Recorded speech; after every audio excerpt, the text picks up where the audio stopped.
So let's start at number 10, according to the Shredder. As announced exclusively on MLB Network's Twitter, it's Wander Franco from the Tampa Bay Rays. Speaking of a young man's game, Franco stalled a bit last year, playing just 83 games after his stellar rookie season. He was still an above-average hitter and was about league average defensively, so he managed a WAR of 2.6. It's not bad. Big things still expected as he enters his age 22 season. So here's a snapshot of his 2 years. He played just 70 games after being called up 2 years ago, but he had a 127 OPS plus, and he had a 3.5 WAR in under half a season. So you put the 2 years together, he's been a 6-win player. The upside is huge. We move up to number 9, and at 9, it's Tim Anderson of the Chicago White Sox. After breaking out offensively, Anderson, like his team, took a step back last year. He had a number of injuries, played only 79 games, and in the games he did play, he had a 110 weighted runs created plus, unable to hit for power, and finishing at -7 defensive runs saved. Anderson is going into his age 30 season. He had stepped up offensively before last year. Always a good batting average through his career, but then over the last couple of years, slugging over 500 in 2019 and 2020. This will be a pivotal year for Tim Anderson. Number 8 is making his Shredder debut, 56 homers over the last 2 seasons, career highs in homers and WAR last year. That player at number 8 is Willy Adames from the Milwaukee Brewers. Adames turned into a much more potent player in Milwaukee. He slugged a healthy 481 in 2020 and 2021 combined. That power slid back a bit last year, but he's still a good hitter and was a superior defensive player, finishing at +10 outs above average at this defensive position last year. Adames is going into his age 27 season, and the StatCast metrics show some good underlying developments.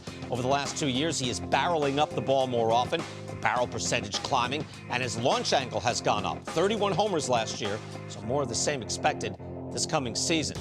To number 7, and at 7, it's Bo Bichette of the Toronto Blue Jays.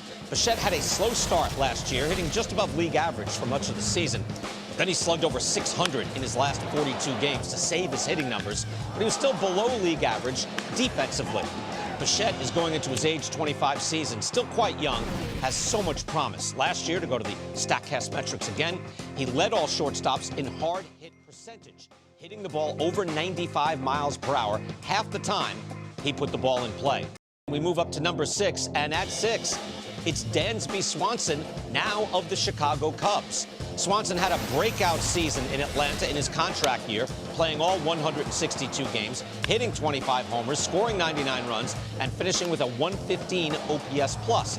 He also did it with elite defense, finishing number 1 among shortstops with +21 outs above average. That's a big number. Now, he's going into his age 29 season, and he's an effective hitter, but not a major power hitter. His offense has improved the last 3 years, slugging over 60 points higher than the previous 4 seasons in his career. So we get to the top 5 now, and at number 5, according to the Shredder, it's Francisco Lindor of the New York Mets.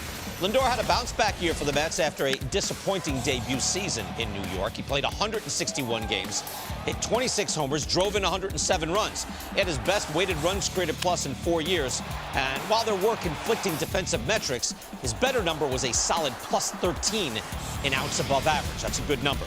Fangraphs WAR uses outs above average for its defensive component, so that favors Lindor.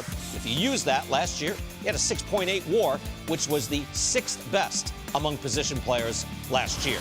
We move up to number 4, and in the 4th spot, it's Corey Seager of the Texas Rangers. Seager had a slow start in his debut season for the Rangers, but he still delivered fairly well. Played 151 games, hit 33 home runs, slugged .455, and defensively, he was +4 in outs above average. If you dig a little deeper, Seager hits the ball very hard on a regular basis. Over the last 3 years, he has by far the highest xWOBA, that's expected weighted on base, among shortstops at 390. He goes into his age 29 season in year 2 of his Texas mega contract. It's Xander Bogaerts at number 3, now with the San Diego Padres. Bogaerts is an amazingly consistent offensive player. He came through with another weighted runs created plus of 134 last year, and he's a rare player that doesn't have an off year. And here's something big. After years of bad defensive metrics, they were positive for Bogaerts last year. He finished +5 in both defensive runs saved and outs above average last year. So Bogaerts hit San Diego in his age 30 season, and he comes with the steadiest of track records. He is one of only 6 players to have a 125 weighted runs created plus or higher in each of the last 5 years. Here now, the Shredder's #2 shortstop. When I look at Correa, he's a leader, he's a winner, no question about it. You can argue he's the #1 free agent shortstop on the market, period. Correa has one of the best arms in Major League Baseball. Boy, he can play some kind of shortstop. And the man stays red hot. C4 locked in at the wall, looks up, and that's gone. He just keeps getting better. At #2, Carlos Correa of the Minnesota Twins. Yes, he had a tumultuous offseason, but he lands back in Minnesota after an underrated debut season there. Correa finished with a 140 OPS plus, playing 136 games. His defensive metrics did decline. He was plus 20 2 years ago. He was plus 3 last year. He enters his age 28 season as he begins a new 6-year free agent deal. Correa has been one of the premier players in the game since being drafted #1 by the Astros, and over the last 2 years, he is, using WAR, one of the top 6 players in the game. This is his 5th year in the Shredder's top 5. Here now, the Shredder's #1.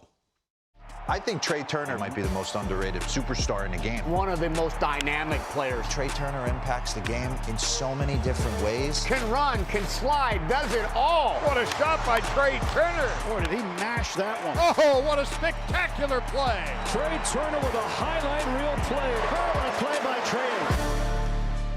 Amid tremendous competition, Trey Turner is the #1 shortstop in baseball. He comes off another excellent year, hitting .298, 100 RBIs, 101 runs, playing 160 games for a Dodgers team that won 111 games. He also stole 27 bases, and he's one of the fastest men in baseball. Now, it was 3 years ago when Turner went next level with his power. That was a game changer. He was already very good, but he became a speedy shortstop who also slugged .500.